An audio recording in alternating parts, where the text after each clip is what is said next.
When my wife's doctor called me on the day of her funeral and said, I found something in her file. Come to the clinic right now. I almost didn't answer. Then he added, and Walter, don't tell your son. Don't tell your daughter-in-law. Not yet. When I walked through those clinic doors 2 hours later and saw what was waiting for me on his desk, my knees nearly gave out right there in the hallway. If you've ever trusted the wrong person with someone you love, stay with me, because this story is going to make your blood run cold. Drop a comment and let me know where you're tuning in from tonight, friend. Hit that like button for me. And if this is your first time sitting down with one of my stories, go ahead and subscribe, because trust me, you don't want to miss how this one ends. My name is Walter Grissom. I'm 64 years old. I spent 31 years delivering mail on the same route in Tulsa, Oklahoma, rain or shine, snow or scorching heat, and I was married to my Carol for 38 of those years. This is her story just as much as it's mine, maybe more than mine, because everything I'm about to tell you, she saw coming before I ever did, and she made sure I'd know the truth even after she couldn't tell me herself. The funeral was on a Thursday morning, the second week of March, at Mercer Family Funeral Home out on South Sheridan Road. It was one of those flat gray Oklahoma mornings where the sky just sits low and heavy, like it's waiting on something. I wore the same brown suit I'd worn to my daughter's wedding 14 years back, and I stood at the front of that room looking at a casket holding the only woman I'd ever loved, waiting for it to feel real. It didn't, not that morning, not for a long time after, if I'm honest with you. Carol had passed 9 days before that, and the hospital called it heart failure, sudden and unexpected. The kind of thing they said happens more than people realize once you cross 60, especially with her blood pressure history. I believed them. Why wouldn't I? Carol had kept the books for Whitfield Family Dealership for 22 years, ever since our youngest went off to college, and she needed something to fill her days besides me and an empty house. She loved that job. She used to tell me old man Whitfield trusted her with numbers he wouldn't even hand his own accountant. And looking back now, friend, I understand exactly how true that turned out to be, just not in the way either of us thought at the time. About 50 people came out for the service that morning. Neighbors from Delaware Street, a few of the ladies from her Thursday quilting group, my brother Ray, who drove up from Ardmore at 4 in the morning to be there. My son Ryan sat in the second pew next to his wife, Melissa, and I remember noticing the way you notice small, wrong things without letting yourself think about them yet, that neither one of them shed a single tear. Melissa kept her purse in her lap the whole service, checking inside it every few minutes like she was counting something, and Ryan kept leaning over to murmur to her, quick and low, the kind of whispering that has nothing to do with grief and everything to do with logistics.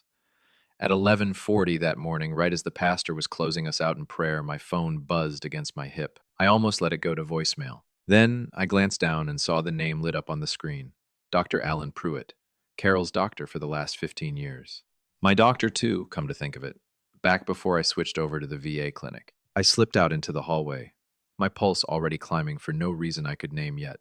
And when I answered, his voice came through tight and clipped, in a way I had genuinely never heard from that man in 15 years of visits.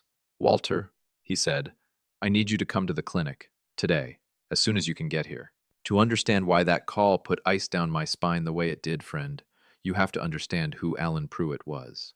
That man delivered both of our grandkids into this world with his own 2 hands, back when he still did some obstetrics on the side out of a favor to old patients.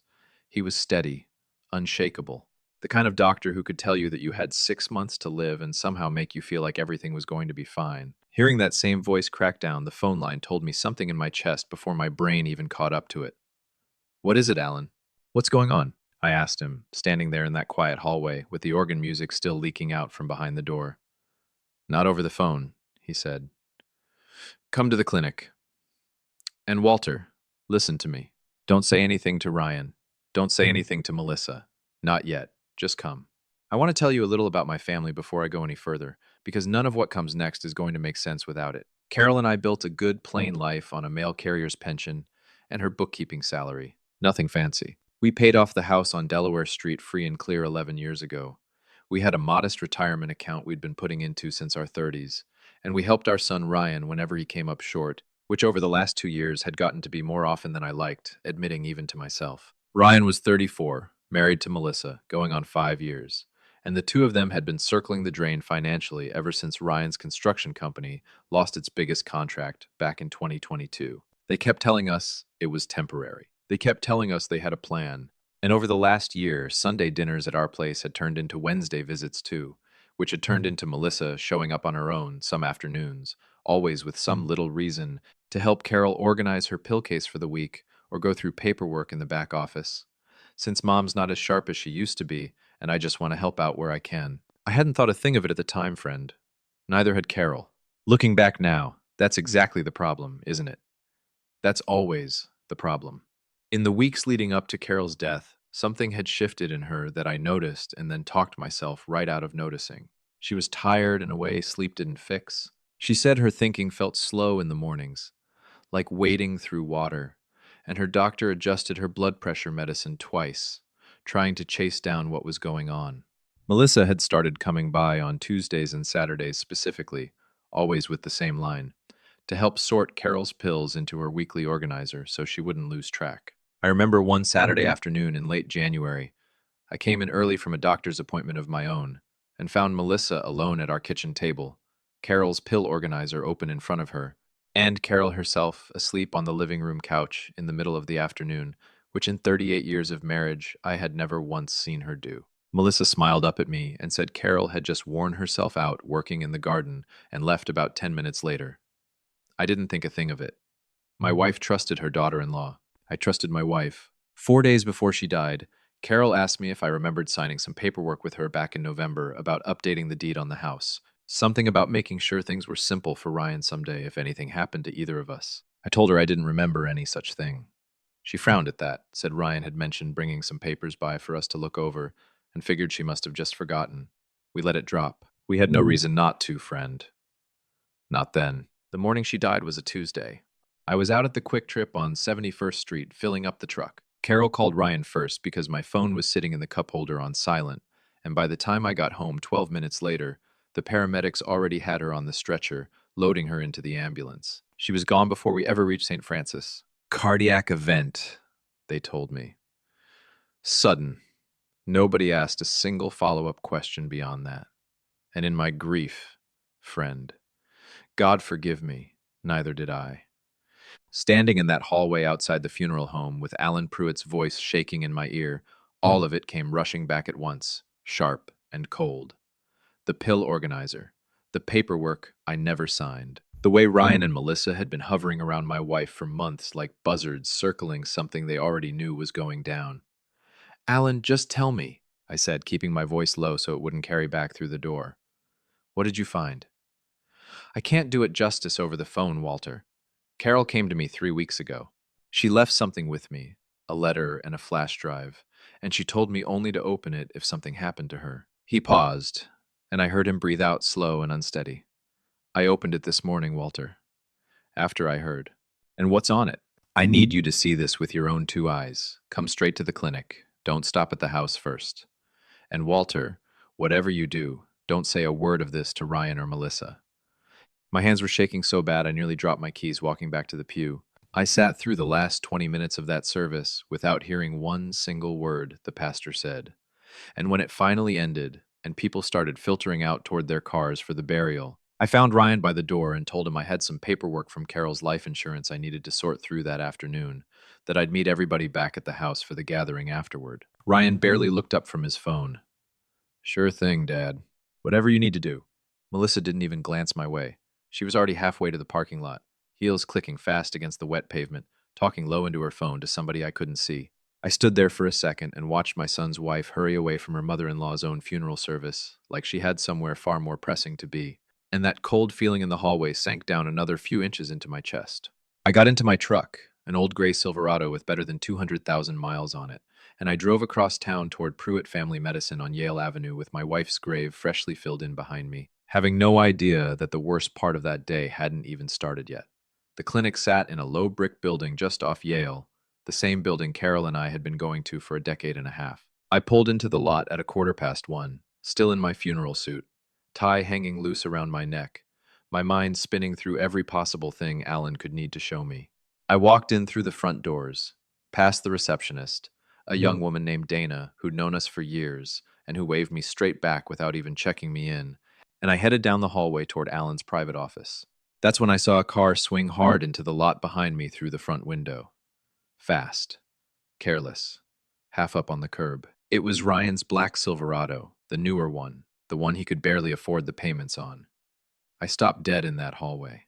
My son was supposed to be at the burial site right now, standing graveside, shaking hands with the neighbors, thanking people for coming to lay his mother in the ground. Instead, here he was, clear across town at his mother's doctor's office, less than 25 minutes after telling me he'd see me back at the house. I stepped back into an alcove near the restrooms, my heart pounding against my ribs, and I watched through the glass as Ryan got out of his truck and half jogged toward the entrance, straightening his suit jacket, his face pale and tight in a way I had never once seen on my own son. He wasn't grieving. He looked like a man who'd just realized the clock had run out on him. I stood there frozen, watching my own boy walk into that lobby with a look of pure panic on his face, on the exact same day, at the exact same building that Alan Pruitt had just told me to keep him 1,000 miles away from. I stayed pressed into that little alcove for what felt like a solid minute, watching Ryan walk straight up to Dana's front desk instead of heading back toward the exam rooms, leaning in close, talking fast, one hand flat on the counter the way a man does when he's trying to talk his way into somewhere he's got no business being. Dana shook her head at him. He said something else, more insistent, and I watched her pick up the phone to check with somebody in the back. I used that window to slip past them both down the side hallway, my funeral suit doing just enough to blend in, and Ryan never once turned around. Alan was standing right outside his office door when I got there, his face gray, his own tie hanging loose like he'd been pacing circles for the last hour. "Walter, thank God," he said, and before I could get a single word out, he added, "Did you see him out front?" "That's my son," I said. "Alan, what in the hell is going on?" His jaw went tight. "Because I tried your cell twice this morning and it went straight to voicemail, so I called your house line, and Melissa picked up. I only told her I needed to speak with you about something Carol left in her file." I didn't say what it was, Walter. I swear to you I didn't say what. But that was apparently enough to send your son racing across town to beat you here. My stomach dropped clean through the floor. "Beat me here to what?" Alan led me into his office and shut the door behind us, turned the lock, something I'd never once seen him do in 15 years of visits. "Your wife knew something was happening to her, Walter," he said quietly, not looking at me yet. "And she made absolutely sure that I'd be the one to tell you. Not them." His office looked the same as it always had. Diplomas on the wall, a window looking out over the parking lot, a desk covered in more paperwork than any one man should have to deal with. He sat down across from me instead of behind that desk, which told me something all on its own about how seriously he was taking this, and he pulled a plain manila envelope out of his bottom drawer. Carol's handwriting was scrawled across the front of it. "For Walter's eyes only. If anything happens to me." "She brought this to me 3 weeks ago," Alan said. "Said she didn't trust keeping it at the house. Told me if anything happened to her, I was to hand this to you and only you, in person, and to warn you to be careful who you told." My hands shook so bad opening that envelope I tore the corner. Inside was a folded letter in Carol's handwriting and a small thumb drive taped to the back page. "I read the letter right there in his office, friend, and I want you to understand. My whole world came apart one sentence at a time. Carol wrote that she'd noticed money disappearing from our joint retirement account. Small amounts at first, a few $100s here and there she almost didn't catch, then bigger ones, moved out over about 5 months. She wrote that she'd asked Ryan about paperwork she didn't remember signing regarding the house deed, and he'd waved it off. But something about the look on his face when she pushed had unsettled her enough to start quietly checking our bank statements on her own, using the old online login from back when she managed our household accounts. She wrote that she'd found a quitclaim deed filed at the county recorder's office, dated back in November, with both our signatures on it, except she never signed any such thing, and she was near certain I hadn't either. She wrote that she'd started feeling strange most mornings around the same time Melissa began coming by to help with her pills, and that she didn't want to believe what she was starting to suspect, but she wasn't willing to keep quiet about it either. "There's more on that drive," Alan said, quiet and steady. "Financial records. Messages. Walter, I want you sitting down for the rest of this." He plugged that little drive into his laptop and turned the screen my way. The first folder held bank statements Carol had photographed herself, 4 separate withdrawals from our retirement account between September and January, adding up to just under $54,000. Every one of them authorized, using that forged deed and a power of attorney form neither of us had ever put pen to. The money had landed in an account under Ryan and Melissa's names, The second folder held pictures Carol had taken of her own pharmacy receipts, laid out next to her prescription bottles, with little notes in her handwriting comparing pill counts. She'd written that the numbers never quite matched what the pharmacy had actually dispensed her, that there were always a few extra pills mixed in, small and round and unfamiliar, nothing like her regular blood pressure medication. The third folder is the one that put a blade straight through my chest, friend. It was a screenshot of a text conversation Carol had found saved on our shared family tablet, the one we kept on the kitchen counter for recipes and photos of the grandkids. A conversation between Melissa and a contact saved only as Cody, dated about a month before Carol died. Melissa had written, "She's starting to ask too many questions about the deed. We need to speed this up before she says something to Walter." Cody wrote back, "Just keep raising the dose real slow. Nobody ever questions a heart thing at her age." I sat there in that chair and felt something come apart inside my chest that I didn't have a name for yet. Not grief exactly, something colder and further down than that. Alan put his hand on my shoulder and told me my wife had come to him specifically because she was scared that if something happened to her, whoever was responsible would find a way to control the story before I ever got to see the truth of it, and she was determined not to let that happen. "She protected you from the other side of this, Walter," Alan said. "Now it's our turn to protect you for real." I asked him straight out why he'd told me to keep Ryan and Melissa away from all this, and he answered me plain. If Carol's suspicions were right, and everything sitting on that laptop screen said they very likely were, then whoever was behind this was capable of a whole lot more than moving money around behind our backs. And if they so much as suspected I had that drive in my hands, with a forged deed already on file that could hand them the house free and clear, I could be next. "We need proof strong enough to hand a prosecutor," Alan said, "not just suspicion.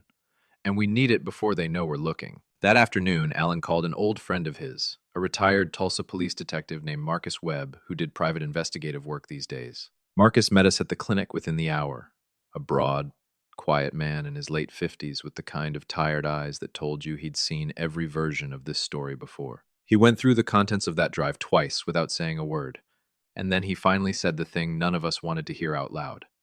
"This is enough to open an investigation," Marcus said. "It's not enough yet to guarantee a conviction. We need the county recorder to run a forensic check on that deed signature. We need the pharmacy's dispensing records pulled through official channels. And Walter, if you're willing, a couple of cameras in your house for a short stretch would give us everything else we need. Because people like this, sooner or later, they talk when they think nobody's around to hear it." I sat there in that office, my wife 9 days in the ground. And two men I'd known Alan 15 years and Marcus not even one afternoon were asking me to walk back into my own house and pretend everything was fine, while my son and his wife believed they'd gotten away clean with murder. It was the hardest thing anybody had ever asked of me in 64 years of living. I told them yes before I'd even finished thinking it through, because Carol had trusted me with the truth, and I wasn't about to let it go to waste. Marcus wired 2 small cameras into our house 3 nights later. One folded into the smoke detector above the kitchen table, one hidden inside an old mantel clock in the living room that had belonged to my mother, while Ryan and Melissa believed I was staying out at my brother's place in Ardmore to grieve in peace. I moved back home the following Monday and told everybody I just needed to be around Carol's things for a while. It took 13 days, friend. 13 days of forcing myself to sit across the dinner table from my own son and his wife, nodding along while they talked about helping me get Mom's affairs settled, listening to Melissa bring up the house on Delaware Street twice, asking real gentle like whether I'd thought any more about maybe simplifying things and considering a smaller place. Every single night I went up to bed feeling sick, clean through, and every morning I got up and did it all over again, because Marcus told me the second they felt truly safe was the second they'd stop being careful. On the 14th day, it finally happened. Ryan and Melissa came by for supper, and after I excused myself upstairs early, claiming I was worn out, that kitchen camera caught the two of them alone at the table, voices pitched low, but perfectly clear on the recording. Melissa said, word for word, "The account's fully moved now, and once he signs off on the house, we're completely done. We don't even need the deed anymore." Ryan answered her, "Just don't get careless, like you did with Mom." That pharmacy tech almost caught the refill pattern last month, and Melissa actually laughed. Laughed, friend, right there at my kitchen table.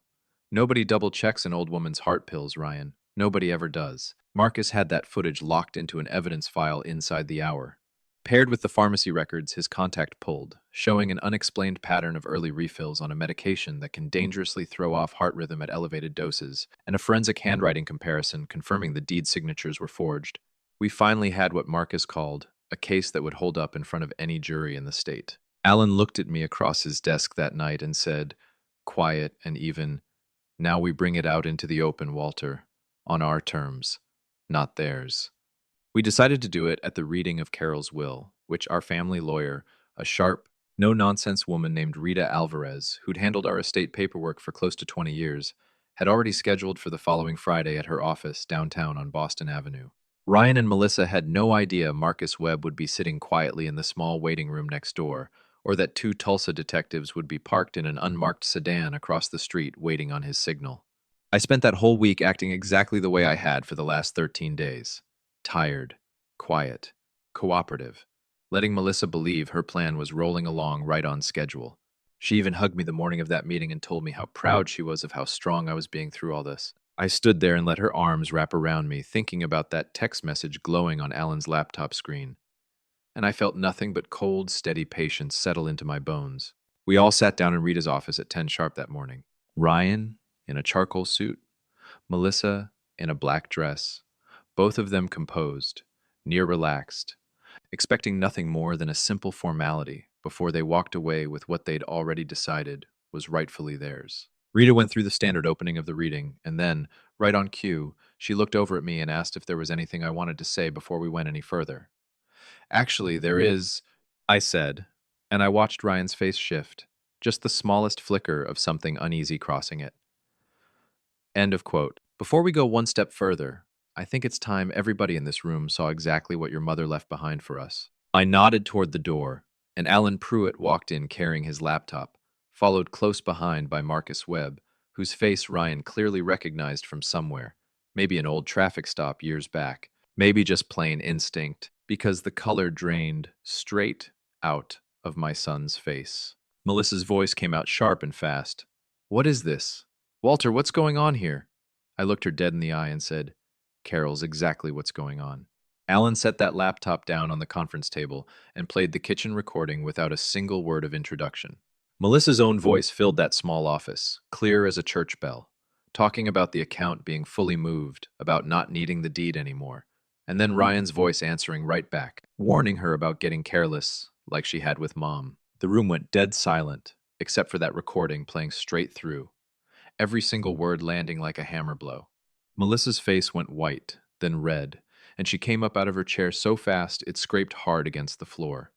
That's not what it sounds like. That's taken completely out of context." "Sit down, ma'am," Marcus said, calm as still water, showing his credentials for the first time that morning. "There are two detectives sitting right outside this office, and anything else you say from here on out can and will be used against you. Financial exploitation of a vulnerable adult, forgery of a legal instrument, and pending toxicology results from an exhumation request already filed with the medical examiner's office regarding Carol Grissom's cause of death." Ryan hadn't said one single word yet. He just sat there, staring down at the table in front of him, and I watched something in my own son's face finally break open. Not innocence, friend, because that had been gone a long, long while by then, but the specific look of a man who finally understands there's nowhere left on this earth for him to run to. "Dad," he said, and his voice cracked clean in half, "I never wanted her to actually die.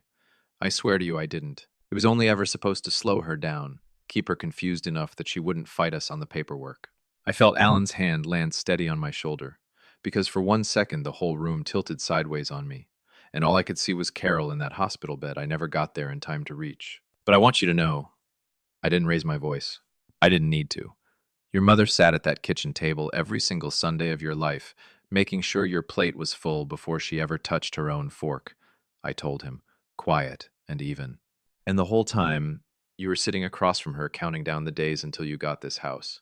The detectives came through that door 2 minutes later. Melissa cried the entire way out to the car. Ryan never said another word. It's been just about 7 months now since that morning in Rita Alvarez's office.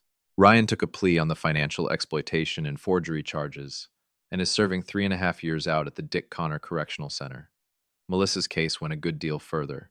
The exhumation and toxicology results came back, showing dangerously elevated levels of a heart rhythm medication in Carol's system, well beyond anything any doctor had ever prescribed her. And Melissa was convicted of involuntary manslaughter on top of the financial charges. She's looking at 9 years. Cody, as it turned out, was Melissa's younger cousin, a pharmacy technician who'd been quietly diverting medication out of the very pharmacy that filled Carol's prescriptions. And he's facing his own set of charges now, separate from theirs. I still live in that house on Delaware Street. Some mornings the quiet in there still hurts something fierce. And most mornings now it just feels honest, if that makes any sense to you at all. I got the retirement money back, every last dollar of it, through the courts. But I want you to understand something, friend. The money was never really the point of any of this. Alan Pruitt and I have gotten to be genuinely close since that day. Closer than 15 years of doctor's visits ever made us, and something neither one of us expected out of a tragedy like this. He tells me now that Carol used to talk about me at her checkups more than I ever knew, always proud, always certain that if it ever came down to it, I'd do right by her. I started a small memorial fund in Carol's name through the cardiac care unit at St. Francis for families who can't quite afford the follow-up screenings that might have caught what was happening to her sooner than they did. It isn't much yet, but it's growing a little every month, and every single dollar that goes into it carries her name forward doing some good in this world, which is exactly the kind of thing that woman would have wanted, right down to her bones.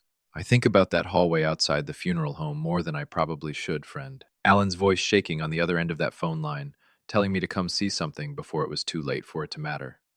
My Carol looked out for me one final time from the other side of everything, and I intend to spend whatever years I've got left making good and sure that protection meant something. If this story reached you tonight the way I hope it did, go on and hit that like button, drop me a comment, and let me know what's on your mind. And if you want more true stories like this one, subscribe and stick around. Because, friend, I'll see you in the next one.